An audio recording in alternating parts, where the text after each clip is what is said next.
Excess savings built up through the pandemic is now just regular savings been spent through. What's this mean for the economy? What's it mean for you? I've got that and more coming up.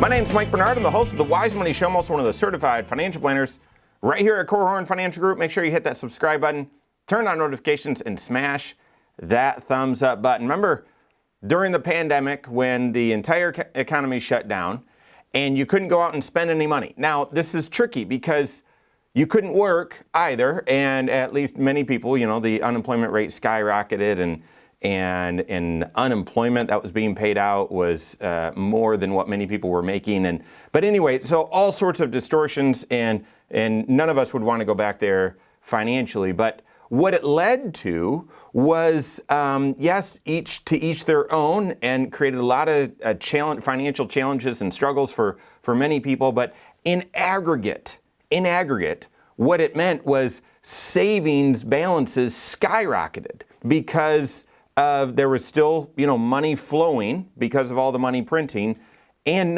you couldn't go out and spend it. Yes, it cost an arm and a leg to buy toilet paper and all these crazy things that were going on, but you weren't going out and spending money. You weren't, gas prices were as cheap as they could be. You weren't doing vacations, you weren't traveling, you weren't going to the movies, you weren't doing these sorts of things. And in aggregate, what that meant was savings balances skyrocketed.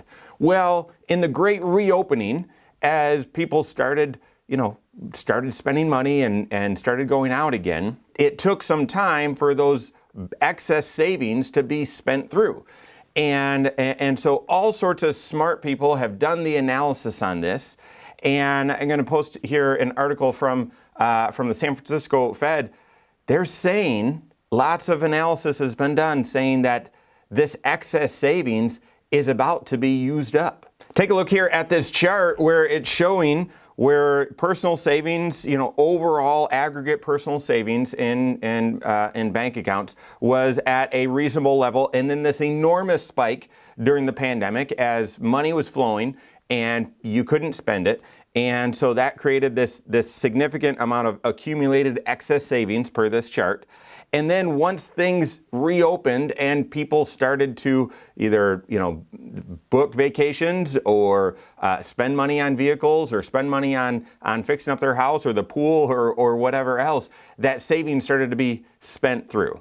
And you can see here from this analysis that based on the pace at which we are spending through this excess savings, it will be spent through in this third quarter or fourth quarter of this year. So this excess savings is now just regular savings, or we're very close to that being the case. So what does this mean? You've probably heard this headline, and maybe you've heard folks share this before. I've shared it a couple times here on video. So what does this mean?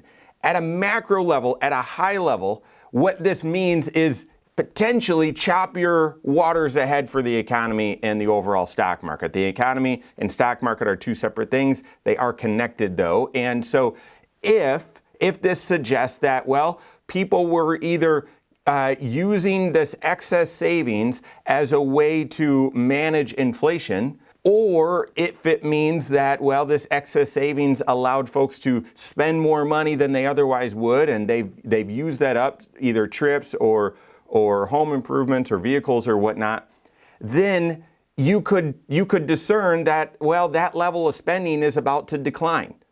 People won't be able to spend as much as they've been spending before because they've been using savings that's now been depleted.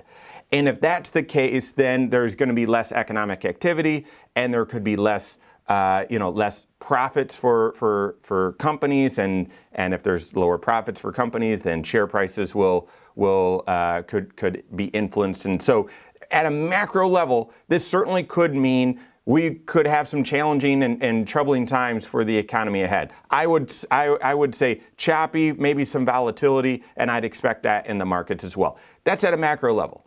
On an individualized level, what's this mean for you? Well, again, each of us had our own journey, financial journey through COVID and the kind of great reopening ever since. And so what does this mean for you? For us, what we've seen with a lot of the folks that we work with is through this excess savings that's been built up, it hasn't just been this great free-for-all ever since. There's hopefully been more of a planful approach. And I'm thinking of just several examples where going into the pandemic, the amount of emergency fund that an individual had, I'm thinking of an example right now where they'd never quite had their emergency fund fully funded. And then their delayed spending, I'll explain that in a second, that's what we call it. Their saving up for known upcoming expenses wasn't always quite where it needed to be either. And then now, just had a review with these folks that I'm thinking of, but it stands similar example for several folks, where right now, yeah, they're still managing the day-to-day and inflation's taking a toll and we're talking about goals and how can they make everything fit. But through the pandemic, they've been able to top off their emergency fund. And where their goal had been 20,000 and they were always around 12 to 15 and then they'd need to take a little out and they'd put some in. Now it's up to 25,000. That's the new goal and they're there. And then the saving up for known upcoming expenses, delayed spending, that's fully funded as well. And so at an individual level, I would no longer think of this as excess savings, because excess savings sounds like, well, I need to spend this. I've got too much in cash.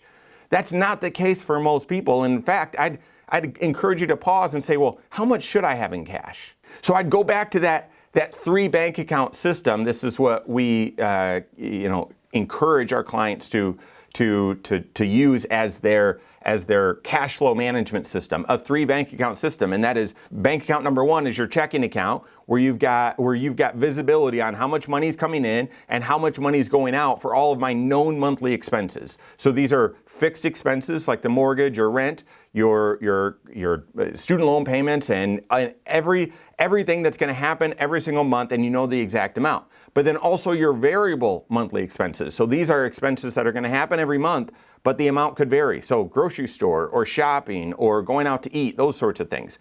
And so your first bank account, that's your checking account, money's coming in and money's going out for your known monthly expenses, and you've quantified that to know, yep, I've got margin here. Bank account number 2 is where you identify and list out all of your known non-monthly expenses. So you have visibility on them. I know what's coming, but this isn't expense. It's not an expense that happens every single month.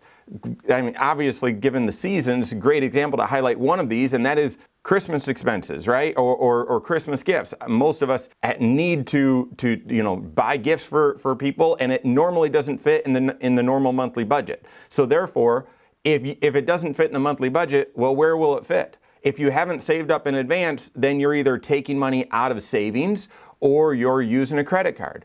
Well, this delayed spending bucket number 2, that's where you've anticipated all of these non-monthly expenses and you're saving up in advance so that when they occur, you just have the money right there and you use those dollars. These are things like car repairs, car replacement, a home renovation, could be deductibles, could be vacations, could be gifts, those sorts of things. Property taxes, if you're not doing escrow. Anything that you have visibility on over the next 12 to 18 months or sometimes longer, something you have visibility on and you're saving up in advance so that when that time is there, you've got the cash for it. So that's the second bank account. And then the third bank account of this 3 bank account system, and that's where you're saving up for expenses that you can't see, you can't anticipate. This is an emergency fund. Emergencies don't happen that frequently, especially if you're doing that delayed spending. You're saving up in advance for anything that you can anticipate and predict. And therefore, instead of an emergency fund, I would reconsider this to be a financial confidence account, because if you have that safety net of cash, that if something happens, if you're blindsided by something, a loss of income or a health emergency or a big expense or a new roof or something like that, if you know you've got that savings there, then you have the financial confidence to then go out and fund your financial goals. So I would look at this at a micro level and say, all right, whereas many of us many people had excess savings build up during the pandemic and an aggregate level because of inflation or because of, now traveling and doing other things. A lot of that savings has been spent through. I'd suggest you recalibrate. And instead of thinking this as excess savings, think what's the right level of savings? And have you implemented this 3 bank account system? And therefore, how much should you have in savings based on that? How much is, what are the right delayed spending categories and how much should you be saving? And are you on track with those? How much should your emergency fund be? And are you on track with that as well? Don't know those numbers or need help implementing that strategy? Work with your certified financial planner. If you don't have a CFP on your team, you can contact one on my team. Find us online, Korhorn.com. That's Korhorn with a K. WiseMoneyShow.com. You can find us there as well, or give us a call, 574-247-5898. All right, there you have it. Go out and take your next wise step in your financial life.